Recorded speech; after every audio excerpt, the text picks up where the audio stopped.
अस्सलाम वालेकुम नाजरीन। आज आईसीसी चैंपियंस ट्रॉफी 2025 का फाइनल है जो दुबई के क्रिकेट स्टेडियम में खेला जा रहा है।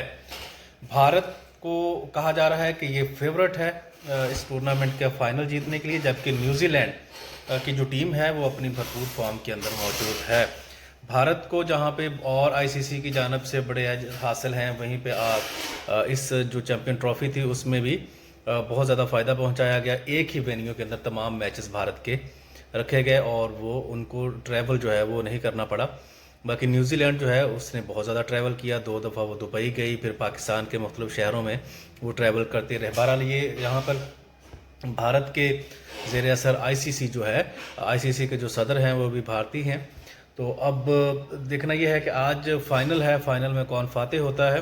खैर, पूरी दुनिया के अंदर जो साबिक क्रिकेटर्स हैं उन्होंने बड़ी तनकीद की है। उन्होंने कहा है कि जी आपको टॉस करने का भी क्या ख़ायदा है, आप सीधे सीधे रोहित शर्मा से पूछ लीजिएगा कि आप क्या करना चाहते हैं।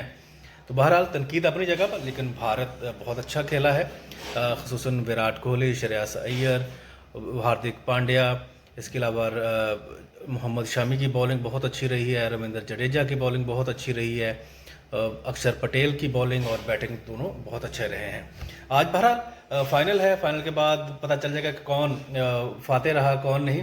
बहरहाल इससे पहले ये 1998 में नॉकआउट के नाम से इस चैंपियंस ट्रॉफी का इनेकाद पहला किया गया था। उस वक्त इसका नाम नॉकआउट रखा हुआ था। खैर, बाद में जो चैंपियंस ट्रॉफी के नाम से मशहूर हुई 1998 में। इसमें मैं आपको बताता चलूँ कि ये साउथ अफ्रीका उसमें फातेह रहा था, वेस्ट इंडीज़ को उसने शिकस्त दी थी। फिर इसके अलावा 2000 के अंदर, सन 2000 के अंदर न्यूजीलैंड और भारत के दरमियान फाइनल हुआ जिसमें न्यूजीलैंड ने भारत को शिकस्त दी। फिर उसके बाद 2002 के अंदर ये हुआ, वहाँ पे श्रीलंका और भारत मुश्तरका तौर पर फातेह करार पाए। फिर 2004 में वेस्ट इंडीज़ ने इंग्लैंड को शिकस्त दी। फिर इसी तरह से 2006 में ऑस्ट्रेलिया ने वेस्ट इंडीज़ को शिकस्त दी। फिर 2009 में ऑस्ट्रेलिया ने न्यूजीलैंड को शिकस्त दी। फिर इसी तरह 2013 में इंडिया ने इंग्लैंड को शिकस्त दी इंग्लैंड के अंदर, और 2017 में पाकिस्तान ने भारत को शिकस्त दी इंग्लैंड के अंदर। तो ये बहरहाल पाकिस्तान अब सिर्फ एक ही बार चैंपियंस ट्रॉफी के फाइनल में पहुंचा है और वो फातेह करार पाया है। भारत 4 बार इससे कबल फाइनल खेल चुका है। एक बार वो फातेह रहा है, एक बार मुश्तरका तौर पे श्रीलंका के साथ वो फातेह रहा है। बहरहाल न्यूजीलैंड की जो टीम है वो इस बार तीसरी दफ़ा चैंपियंस ट्रॉफी का फाइनल खेलेगी। पहली दफ़ा वो भारत के खिलाफ फाइनल खेला था जिसमें उसे फतह हासिल की थी, जबकि 2009 में उसने चैंपियंस ट्रॉफी का फाइनल ऑस्ट्रेलिया के खिलाफ खेला था जहां पे उसे शिकस्त का सामना करना पड़ा था। अब बहरहाल अगर फील्डिंग की बात की जाए तो इस वक्त न्यूजीलैंड की जो फील्डिंग है वो बहुत ही लाजवाब है।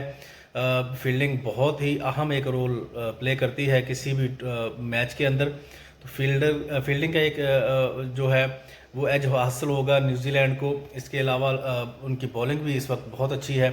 अगर बैटिंग की बात की जाए तो केन विलियमसन और सचिन रविंद्रा वो इस वक्त भरपूर फॉर्म में हैं। उनकी फॉर्म जो है वो भी न्यूजीलैंड को उसका फ़ायदा होगा। इसके अलावा ग्लेन फिलिप्स जो हैं बहुत अच्छे ऑलराउंडर हैं, उनकी जो फॉर्म है उसका भी भारत को न्यूजीलैंड को बहुत ज़्यादा फ़ायदा होगा। भारत की बात करें तो पावर प्ले के अंदर रोहित शर्मा बहुत ज़्यादा इफेक्टिव साबित हो सकते हैं। शुभमन गिल जो हैं वो आउट ऑफ फॉर्म हैं कुछ अरसा से। विराट कोहली जो आउट फॉर्म थे, लेकिन पाकिस्तान के खिलाफ सेंचुरी की बदौलत उनकी फॉर्म वापस आई, उसके बाद उन्होंने बहुत अच्छे खेल का मुजाहिरा किया। श्रेयस अय्यर बहुत ज़्यादा फॉर्म में है। तो बहरहाल अगर देखा जाए दोनों टीमें क्या सराहियाँ अपनी जगह पे और माहिरीन की राय अपनी जगह पे, लेकिन दोनों टीमें मेरिट पे फाइनल में जगह बनाने में कामयाब हो पाई हैं। अब फातेह कौन होगा इसका फैसला आज रात शायद 10:30 या 11 बजे तक हो जाएगा।